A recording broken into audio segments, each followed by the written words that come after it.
Hello, hello, bonjour à tous, bonjour chères femmes bâtisseurs.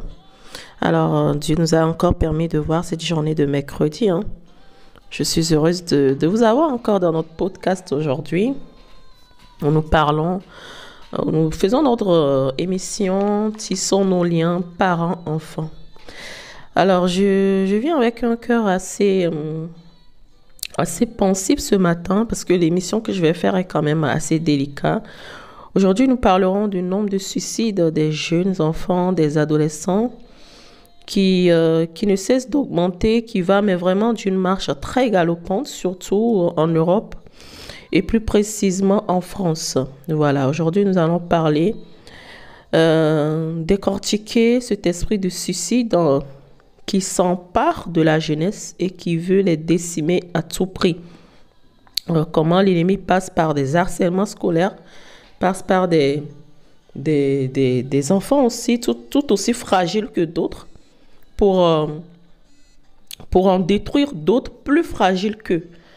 Donc voilà. Alors, quels sont les sondages? Quels sont les sondages? Les sondages nous disent qu'il y a 20% d'enfants en France, qu'il y a 20% d'enfants, en tout cas, qui ont des pensées suicidaires ou qui se sentent seuls, qui se sentent abandonnés par leurs parents, qui ne se sentent pas épaulés. C'est énorme, 20% des enfants. Alors, d'autres sondages nous disent qu'il y a 2 enfants, 2 adolescents qui se suicident par mois. Donc ça, c'est ce qui a été relaté comme fait. 2 enfants qui se suicident par mois et 20% d'enfants qui ont des pensées de suicide, qui veulent en finir avec leur vie. Mais pourquoi et comment est-ce que nous sommes vraiment, nous avons pu arriver là, à ce que les enfants soient livrés à eux-mêmes, à ce que nos enfants deviennent des proies succulents pour l'ennemi. Mais tout d'abord, j'aimerais qu'on prenne le temps d'expliquer qu'est-ce que c'est que le suicide. Le suicide, c'est l'envie. Alors, le suicide, c'est une envie d'en finir avec la souffrance qu'on est en train de subir sur la terre, les harcèlements. Voilà, c'est une envie de mettre fin à ces jours, en fait. Voilà, c'est tout simplement, la personne se dit, ou le jeune homme, l'adolescent se dit, là nous parlons des enfants, nous parlons des adolescents.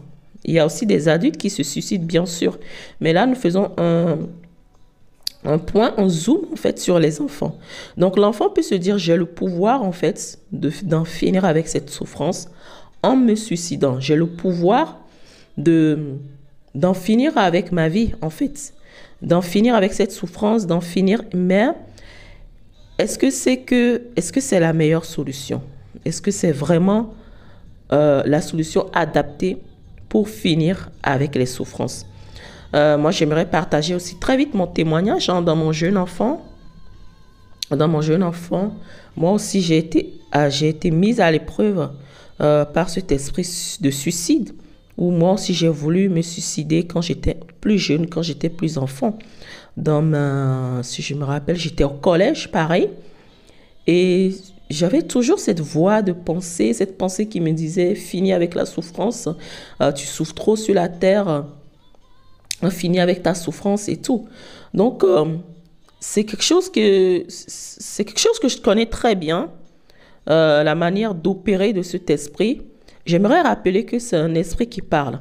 Parce que les pensées, c'est des pensées qui t'envahissent. C'est des pensées qui envahissent nos enfants, qui envahissent nos adolescents dans le but de les faire passer à l'action, en fait. Ils sont harcelés par cette pensée et l'ennemi, non seulement les harcèle par cette pensée, mais aussi continue de passer par d'autres enfants pour les pousser à l'action. Et c'est très grave ce qui est en train d'arriver. C'est très grave parce que le nombre va en galopant tous les jours, tous les mois dans les émissions. C'est devenu des faits divers, des faits d'actualité de tous les jours. Nous devons savoir que le suicide n'est pas une pensée positive, non, c'est une pensée négative, mais qui vient des esprits impurs, qui viennent des démons, dans le but de détruire au plus vite la jeunesse, en fait, parce que nous pouvons donner comme preuve que l'ennemi veut détruire même les plus petits, même les plus bébés qui n'ont encore rien réalisé sur la terre. Nous pouvons le voir quand le Seigneur Jésus-Christ est né.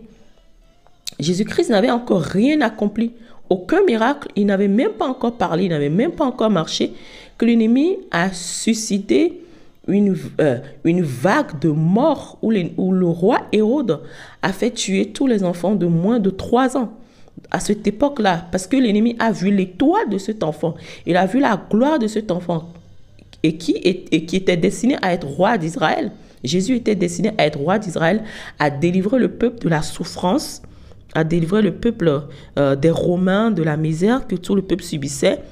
Et puisque ce projet était contre les projets du diable pour la population d'Israël, pour la nation d'Israël, il est passé par un homme qui était le roi Hérode pour décimer tous les enfants de moins de 3 ans. Vous imaginez comment l'ennemi est capable dans le but d'atteindre une seule vie, une seule personne, de tuer une multitude. Mais gloire soit rendue à Dieu de ce que cela n'a pas été le cas. Sinon, toi et moi, aujourd'hui, nous ne serions pas sauvés. Nous ne serons pas en train de marcher dans la lumière de Dieu, en fait. Donc, alors, le point que j'aimerais relever dans notre émission aujourd'hui, c'est qu'il y a une possibilité. Il y a une autre possibilité de s'en sortir. Et ça, c'est le rôle des parents. C'est le rôle des parents. Le père ou la mère n'est pas seulement là, comme je le répète toujours dans mes émissions, pour subir aux besoins physiques de l'enfant. Les besoins émotionnels sont encore plus grands, sont encore plus importants. Je l'explique dans mon livre disponible sur Amazon, Le péché sexuel, la plus grande arme de destruction du diable.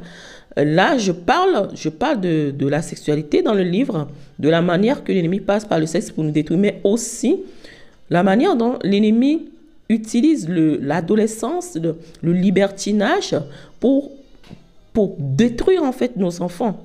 Le rôle des parents en fait de nourrir émotionnellement.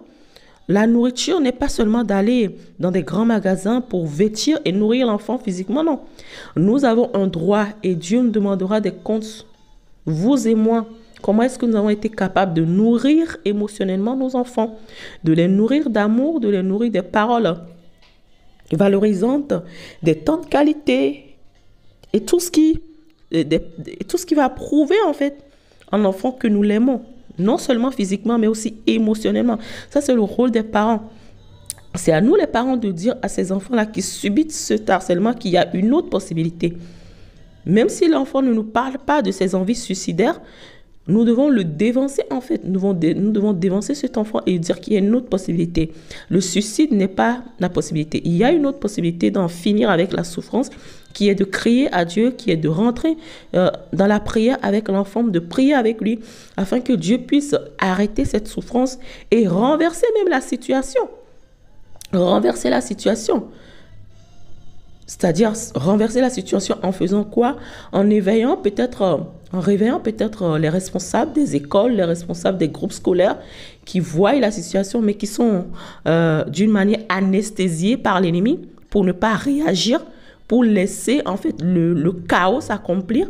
Voilà, pour que Dieu puisse renverser la situation par ce moyen, pour que Dieu aussi puisse renverser la situation en délivrant aussi cet enfant qui est en train d'harceler l'autre enfant. Mais le but n'est pas de détruire cet enfant, mais de s'attaquer à l'esprit qui est en train d'utiliser cet enfant qui est devenu un harceleur, entre guillemets. Donc voilà, c'est à nous les parents de rassurer les enfants, d'être plus proches d'eux en ces moments de détresse, en ces moments où ils se sentent attaqués dans leur vie, dans leur intimité. Voilà, c'est ce que j'aimerais partager. J'aimerais vraiment que nous, parents, qu'on se lève en fait dans la prière. Parce que l'ennemi, on peut le dire, c'est l'enfant d'autrui, c'est pas mon enfant qui a été victime, mais nul ne sait ni le jour ni l'heure où l'ennemi viendra nous attaquer aussi, où l'ennemi viendra attaquer nos enfants. Alors j'aimerais vraiment que chaque parent, que chaque jour, nous puissions nous lever, recommander le cursus scolaire de nos enfants, les les parents d'élèves, les élèves même, les camarades, les professeurs, vraiment remettre toute l'école entre les mains et la domination de notre Seigneur Jésus-Christ pour que le règne de cet esprit-là ne vienne pas s'accaparer aussi de cette école-là pour voler, détruire et égorger. Parce que nous savons que la Bible nous le dit clairement que le projet de l'ennemi, c'est de détruire, de voler et d'égorger. Donc, s'il vient avec ce plan dans le groupe scolaire de nos enfants, assurément, si nous ne prions pas, il va se faire un plaisir de décimer des enfants et qu'est-ce qui va l'empêcher d'arriver jusqu'à nous? Seulement la prière.